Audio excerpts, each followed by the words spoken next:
At long last, 22-year-old French midfielder Jonathan Varane is officially a QPR player, having signed from La Liga 2 side Sporting Gijón for a reported fee of €1.5 million plus add-ons. Raphael Varane's half-brother is a player that has been linked to the R's as far back as January, and he's been a mainstay of the QPR transfer rumour mill ever since. And now, finally, after multiple QPR bids amid interest from other clubs across Europe including Norwich City, Metz and Feyenoord, he has become Martí Cifuentes' latest summer signing. So, as usual in this video, I'm going to talk you through Jonathan Varane's career so far, what type of player he is, and what you can expect him to offer QPR next season. Don't forget to hit like and subscribe if you enjoyed this video, and let's jump straight in. Midfielder Jonathan Varane was born on the 9th of September 2001 in Lille, France. He's a youth product of Lens, a club he joined in 2007 at the age of just 6, and it's one where he remained for 14 years until his departure in 2022. After making a number of appearances for Lens 2 from the age of 19, Varane signed his first professional contract with the club on the 18th of May 2021, and he would go on to make his professional debut for the club in a 3-2 loss to Nantes in League One in December that year, joining the pitch as a 92nd minute substitute. The following month, his parent club decided to send him out on loan to League 2 side Rodez for the remainder of the 21-22 season. He made 6 appearances in central midfield, though his minutes were limited to minor sub-appearances aside from one 75-minute showing against Amiens SC. Rodez finished 17th at the end of his loan spell, narrowly avoiding relegation by 3 points. Varane's contract with his boyhood team Lens expired that summer, but he wouldn't have to wait long for a new club, joining Spanish side Sporting Gijón on a free transfer on the 24th of August 2022. The 20-year-old initially slotted into the reserves, making 15 appearances and scoring 1 goal between August and January. But his senior debut for the club in January 2023, a 12-minute cameo in a 2-0 win against Rayo Vallecano, was to be the catalyst for his transition into the first team. He came on as a sub again 3 days later in a 1-1 draw with Levante in La Liga 2, and once new manager Miguel Ramirez was appointed on the 17th of January, he would become a first-team mainstay for the rest of the season. He made a further 16 league appearances in 22-23 between defensive, central and attacking midfield, setting up 2 goals. Sporting Gijón finished 17th, avoiding relegation by 6 points. The club enjoyed a much improved campaign in La Liga 2 last season though, this time finishing 5th and making it into the playoffs before a 1-0 loss over 2 legs to Espanyol ended their dreams of promotion to Spain's top flight. Unfortunately for Varane though, despite his breakthrough in Spain the year before, this much improved team performance came partially at the expense of his own involvement. He made 25 appearances across the season in all competitions, featuring in 7 of the team's first 10 league fixtures, but would find himself on and off the bench for the rest of the season, and he wouldn't feature at all in Sporting Gijón's final 5 La Liga 2 fixtures. So why would QPR and a host of other clubs across Europe and England be interested in a 22-year-old midfielder that wasn't able to hold down his place in his former side last season? Is he really the answer to our midfield issues, and what role will he play in this Rangers team? Well, as pointed out by SM2406 on Twitter, football statistics website FBref goes some way towards answering this question, because statistically, the most similar player to Jonathan Varane in world football is supposedly one Isaac Hayden. As a central midfielder, Varane's playing style is akin to the former Ars loanee in his ability to break up play,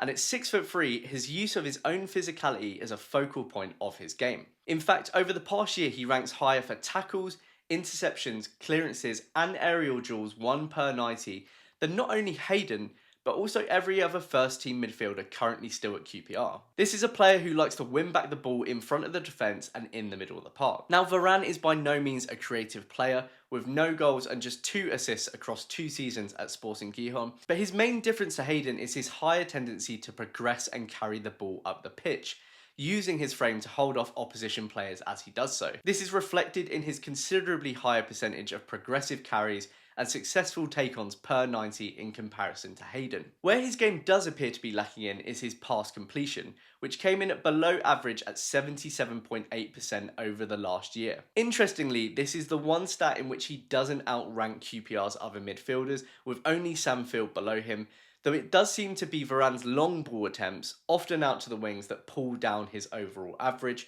with much more comfortable returns at short and medium range. Now clearly there are some caveats here to Varane's stats-based appeal. Over the past year he's played less minutes than Field, Colback, Hayden and even Dixon Bonner, meaning these stats are hard to completely compare like for like, especially given they're in different leagues. He's also just 22 years old with barely more than a full season of senior football to his name, and he's never set foot in English football before. That's going to take some getting used to. But the fact that Sporting gave him a 5-year contract in the first place, of which he still had 3 years left on at the time of our purchase, shows that like QPR, they also once saw great potential in him. And the fact they turned down multiple approaches from both QPR and Norwich in January suggests that he was a player that at some stage they were not willing to lose. That position changed ultimately because Sporting had a much improved season last year. He fell out of favour as a starting midfielder, and they've been presented with the opportunity to make a profit on a player that they brought to the club only 2 years ago on a free. All of that meant that once new manager Ruben Alves, newly appointed on the 1st of July, had decided he was okay without Varane,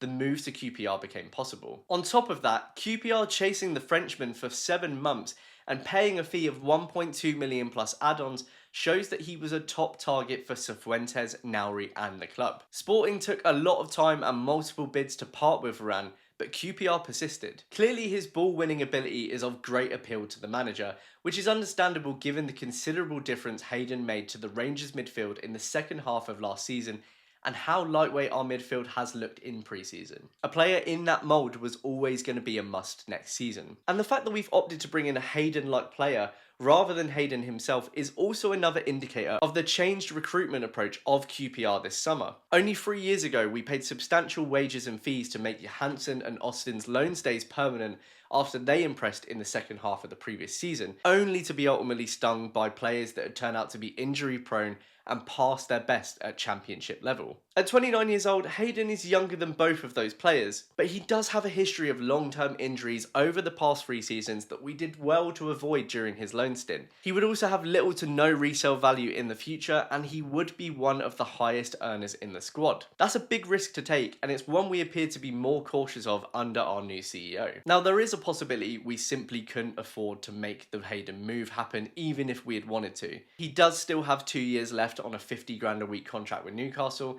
and they may not be willing to tear that up and let him walk for free as we had all hoped. Equally, we may still even look to make a deal happen later in the window if they do rip up his contract and he's willing to take a considerable pay cut. But to me, with the fee we've just paid for Varane, it seems we've opted for the younger model, one with higher potential to make QPR a profit in the future. Marty and co clearly see something in Varane, and with the quality of recruitment so far this year, particularly the players we picked up in January, I trust that this is the right man for Cifuentes to get that midfield operating how he wants it to. I don't think we would have stayed in pursuit of him for so long if he wasn't an important acquisition, and crucially, his arrival also means we have a new, younger starter in the centre, and we won't be solely relying on Colback, Field and Dixon Bonner all season. So there you have it, QPR's newest player, Jonathan Varane. What do you think of this signing? Let me know in the comments below, and if you've enjoyed this transfer deep dive, then make sure you like the video and subscribe to the channel. Thanks very much for watching, and I'll catch you in the next video. Cheers!